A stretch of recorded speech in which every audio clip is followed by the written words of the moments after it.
Bismillahirrahmanirrahim. Assalamualaikum warahmatullahi wabarakatuh. Jumpa lagi dengan saya di Abil Maiwa Channel. Jadi teman-teman, channel ini merupakan channel pendidikan tempat kita berbagi tentang aplikasi pendidikan Microsoft Office serta tips dan triks komputer. Jadi pada video kali ini teman-teman ya, kembali lagi admin akan mencoba mengupdate informasi terbaru terkait posisi peluang ya untuk P1, P2, P3, P4 yang berstatus tanpa penempatan atau dibatalkan penempatannya di P3K Guru 2022 untuk bisa diangkat menjadi ASN P3K Guru formasi tahun 2023, yang mana kita pernah mendengar ya bahwasanya ketika misalkan Pemda mau mengajukan formasi semaksimal mungkin, maka logikanya harusnya semua guru P1 itu bisa diangkat Bapak Ibu. Tapi yang jadi pertanyaan, kira-kira bagaimana dengan kenyataan yang ada sekarang ya? Yang mana kita lihat baru-baru saja ada penetapan formasi P3K Guru 2023 itu diperuntukkan jumlah formasi P3K Guru 2023 senasional itu mencapai 296.084 formasi.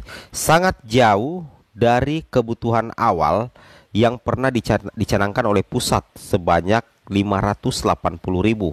Nah, kira-kira dengan jumlah formasi P3K Guru 2023 sebanyak 296.084 formasi, kira-kira bagaimana posisi peluang P1, P2, P3, P4 status TV? Kalau kita berbicara posisi peluang, jelas sekali Bapak Ibu ya bahwa akan terjadi pengurutan.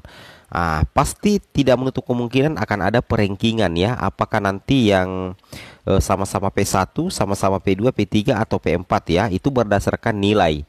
Tapi kalau dari segi urutan prioritas sudah sangat jelas ya bahwa yang paling berpeluang itu adalah P1 dulu.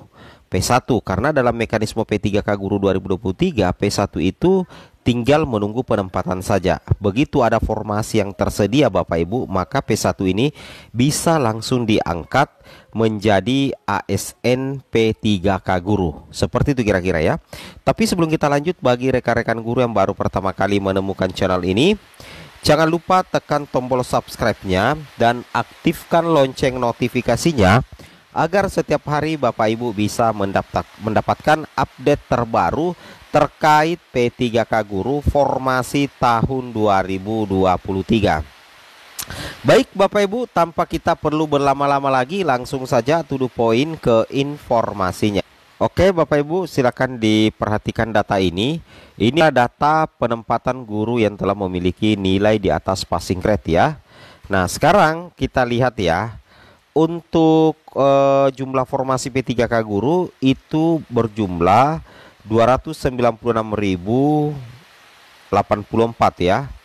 Nah, ini adalah jumlah secara keseluruhan penetapan formasi P3K Guru yang telah ditetapkan oleh pusat, dalam hal ini Kemenpan RB.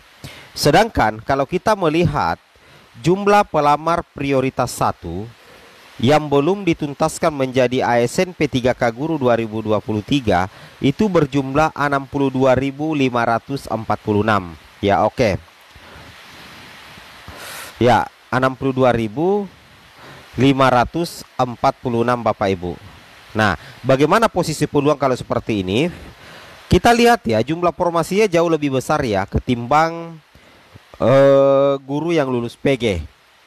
Ya, jumlah formasinya itu jauh lebih besar daripada jumlah guru yang lulus PG. Jadi ketika misalkan formasi ini sudah dibagi-bagi ke setiap daerah, setiap Pemda, nah disitulah dilihat apakah Pemdanya Bapak Ibu itu mengajukan formasi untuk P1, P2, P3 dan pelamar umum. Jadi ketika misalkan Pemda mengajukan formasi hanya untuk P1, maka tamat sudah riwayat P2 dan P3 di seleksi P3K Guru formasi 2023.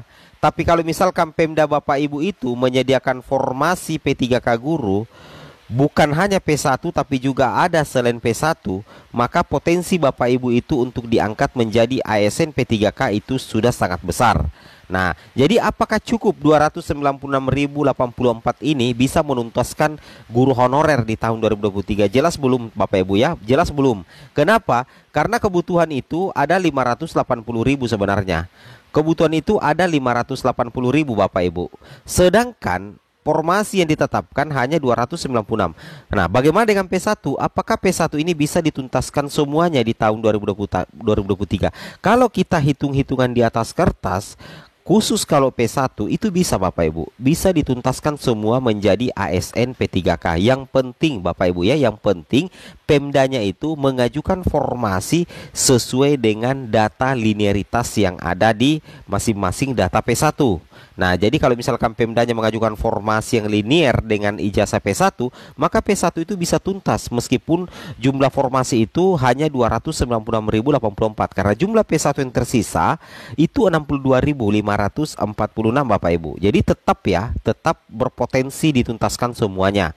Meskipun sebenarnya ya bisa jadi tidak juga Bapak Ibu ya, bisa jadi tidak, karena siapa tahu ada daerah yang tidak mengajukan formasi semaksimal mungkin sehingga kemungkinan tidak seimbang. Ada daerah yang mengajukan formasi banyak, ada yang tidak, sehingga yang tidak kemungkinan guru P1-nya tidak diakomodir di P3K Guru 2023 sebagaimana yang pernah diutarakan oleh Mas Menteri, bahwasanya beliau sedikit pesimis bahwa guru honorer atau guru lulus PG bisa dituntaskan semua di tahun 2023. Logika seperti itu. Berbeda jika seandainya ya, berbeda jika seandainya misalkan Pemda mengajukan 580.000 sesuai dengan kebutuhan, maka dipastikan ya P1, P2, P3, P4 itu bisa tuntas ya di formasi P3K Guru tahun ini atau di formasi tahun 2023. Bapak Ibu ya, logikanya seperti itu.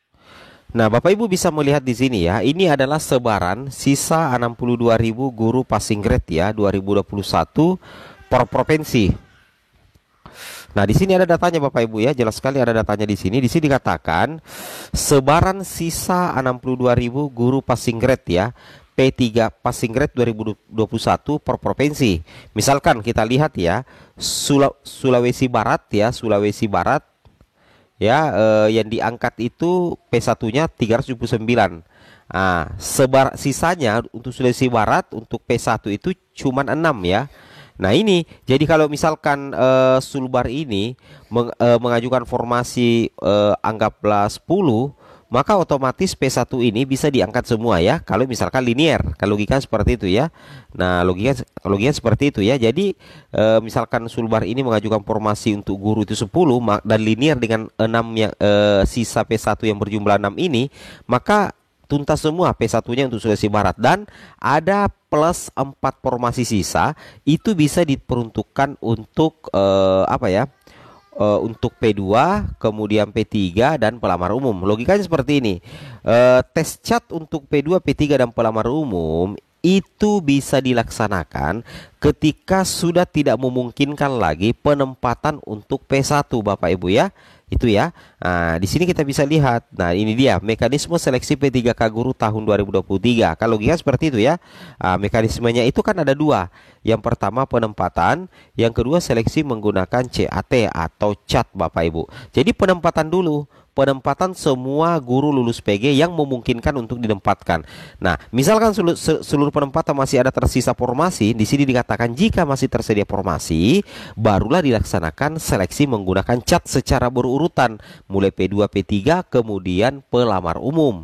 Jadi intinya itu adalah ketersediaan formasi dari Pemda setelah penempatan P1, barulah P2, P3 dan pelamar umum. Saya rasa seperti itu Bapak Ibu ya, singkatnya terkait posisi peluang. Kalau kita menghitung jumlah formasi yang ada. Jumlah formasi yang ada, penetapan formasi itu 296.000 itu cukup sebenarnya untuk menuntaskan P1. Tapi itu tergantung lagi dari Pemda apakah mengajukan formasi untuk P1 atau tidak, atau mengajukan formasi yang linear dengan ijazah para P1-nya. Nah, seperti itu ya. Semoga bermanfaat. Assalamualaikum warahmatullahi wabarakatuh.